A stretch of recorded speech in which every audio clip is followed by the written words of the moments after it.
Take off the bib, put on an apron.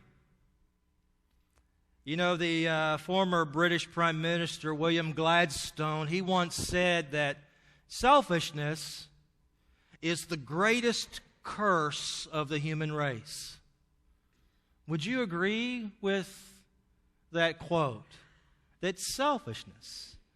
It seems that from the first day, from the day that we are born, our worlds revolve around ourselves.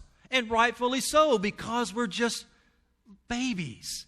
Babies can't do anything for themselves. So they need people to care for them, to make sure their needs are met. They can't do it for themselves. So nobody has to teach a child to be self-centered or self-absorbed, because that's just the way that they are when they're born. But we do have to teach a child to be other-centered.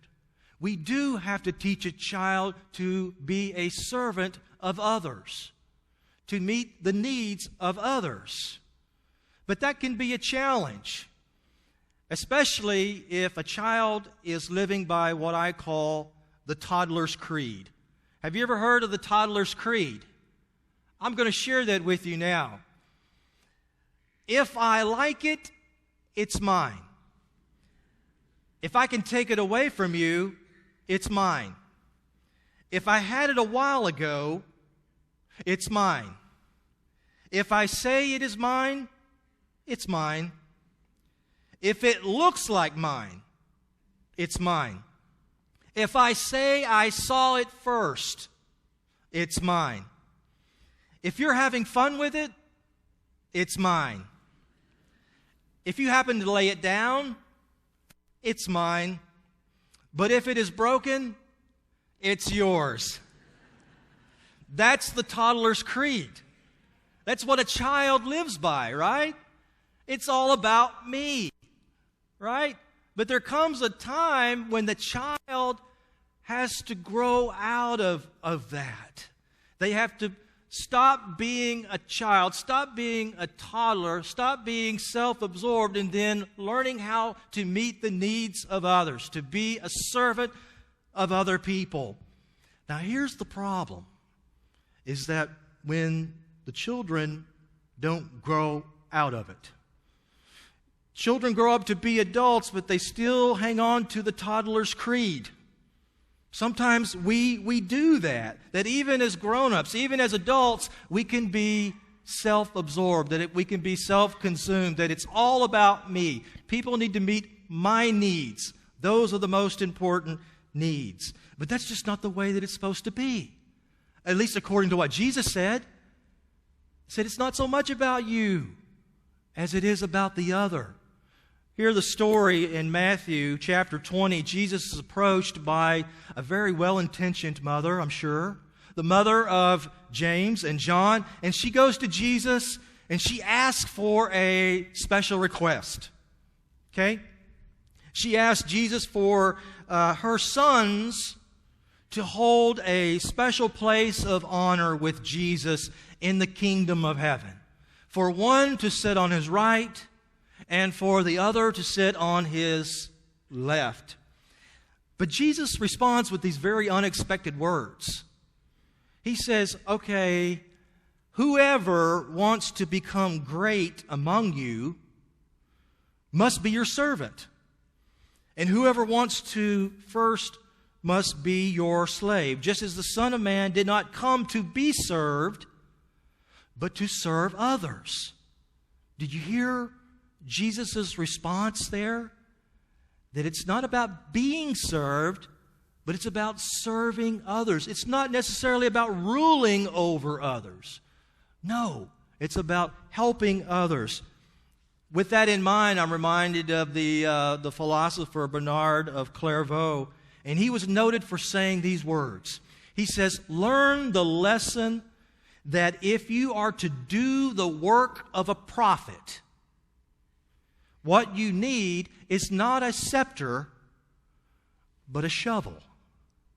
Not a scepter, but a shovel. And this is exactly what Jesus was trying to tell the mother of James and John. That it's not about ruling over people. It's not about lording over people, but it's about serving people. Now, for the Greeks and for many of the Jews, service was very undignified. No, you're not born to serve. You're born to rule. So this was turning, what Jesus was saying was turning the culture upside down. And he took the opposite view, saying it's only when one serves that one becomes great in the eyes of God. That's how you achieve true greatness in this world, is through serving. So you see, service is the key. Service to others is the key to an authentic faith, as well as a faithful and thriving and growing church. It's all about service, reaching out and meeting the needs of others. But what does it mean to be a servant? Well, let's take a look at the word itself. You know, when you look at the original word, in the original language, it's diakonos. That's the Greek word, diakonos, and that's where we get our word deacon. Now, let me say this up front. You don't have to be a deacon. You don't have to be an elder.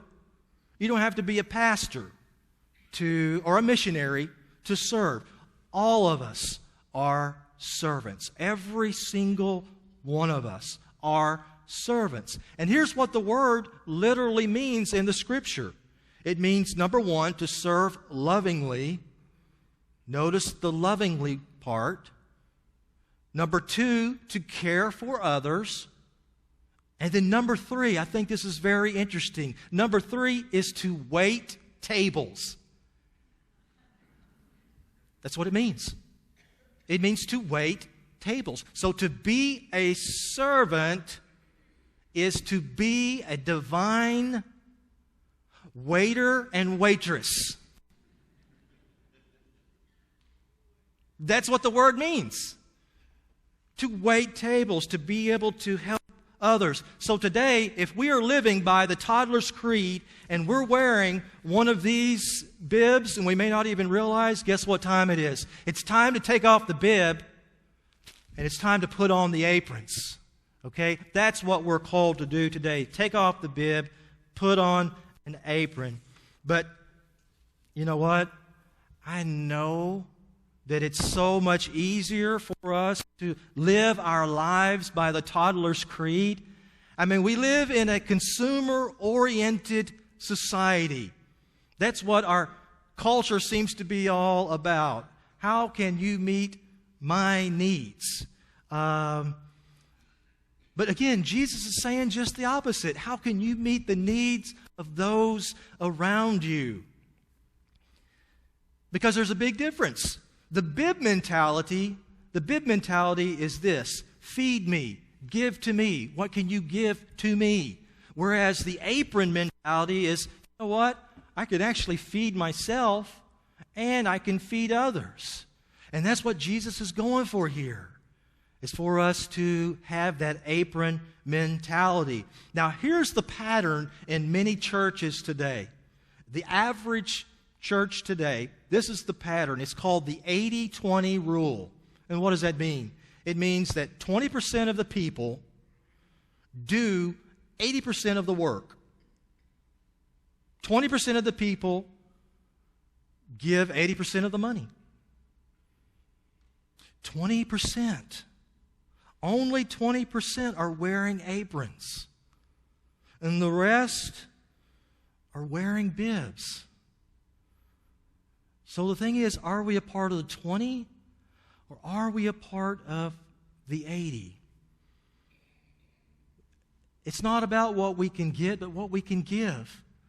I'm reminded of the famous quote from John F. Kennedy. You remember what he said? He said, "Ask not what your country can do for you, but what you can do for your country." You remember that quote? I think that also applies to the church. Ask not what your church can do for you, but what you can do for your church, for your God, for your community. And of course, it's okay to come and to have our needs met here at church. That's important. We should be fed. But let us remember, we are called to do what? We're called to take off the bib and to put on the apron. That's so important. You know, I'm reminded of what the true mark of a faithful servant actually is. And I go back to the parable of the talents. And maybe you are familiar with this parable, but it's the story of a master who has 3 servants. And the master gives the first servant 5 bags of gold. And then he gives the second servant 2 bags of gold. And then he gives the third servant 1 bag of gold.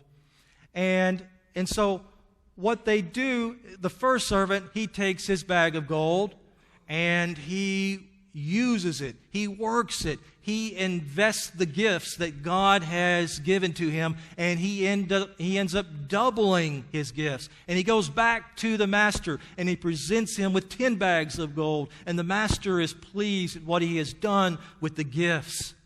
And then the second servant, he takes the 2 bags of gold. He invests it. He uses the gifts that God has given him. And he goes back. He doubles it.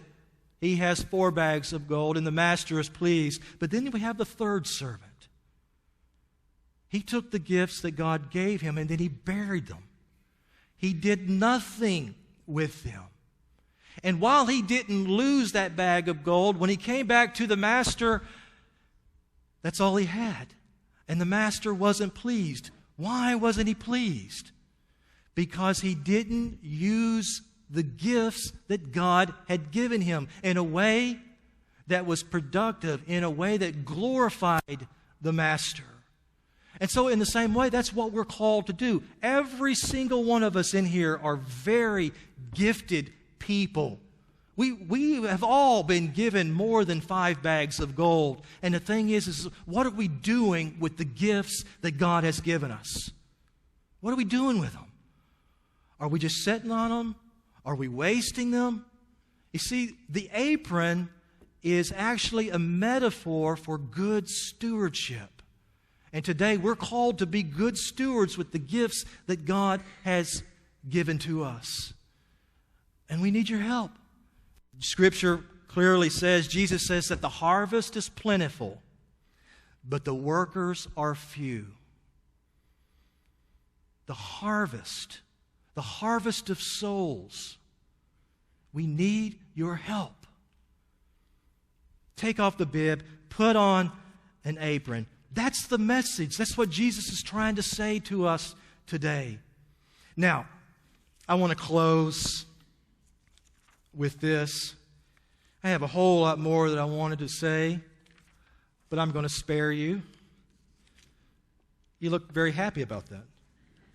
But I want to close with a little story. Many of you remember Dave Thomas. Do you remember Dave Thomas? He was the founder of Wendy's restaurants. Well, Dave Thomas died a few years ago, but he became a very familiar sight to millions of people because he would often appear in his commercials, right? You remember seeing. Well, he also appeared in a lot of the in-store training films. And so in those films, he just dressed like a normal guy. He just dressed like like his workers. And then in one year, he appeared on the cover of one of the company's annual reports. Okay, we're talking about a multi-million-dollar company, right? He's the founder. He appears on the cover of this report, and he is dressed in a knee-length work apron. He's holding a mop in one hand, and he's holding a bucket in the other. That's what appeared on the cover. Well, somehow they got a copy of that picture, and that picture framed ended up being like on the back room on the walls of most of the managers' offices at Wendy's. And that picture was built on the fact that Dave Thomas believed in hard work. He believed in working hard. And he worked his way up through the ranks of Colonel Sanders, Kentucky Fried Chicken, before he actually stepped out on his own and he started Wendy's. But here's how Dave explained that picture that was on the cover of that report. He says, I got my MBA long before I got my GED. He goes on to say, at Wendy's, MBA does not mean Master of Business Administration. It means mop, bucket, attitude. Mop, bucket, attitude. You see, this is the deal. Dave Thomas taught all of his employees that service to others comes before success. You want to be a success in your life? You want Chapel by the Sea to be a success? It all starts with service. It all starts with service.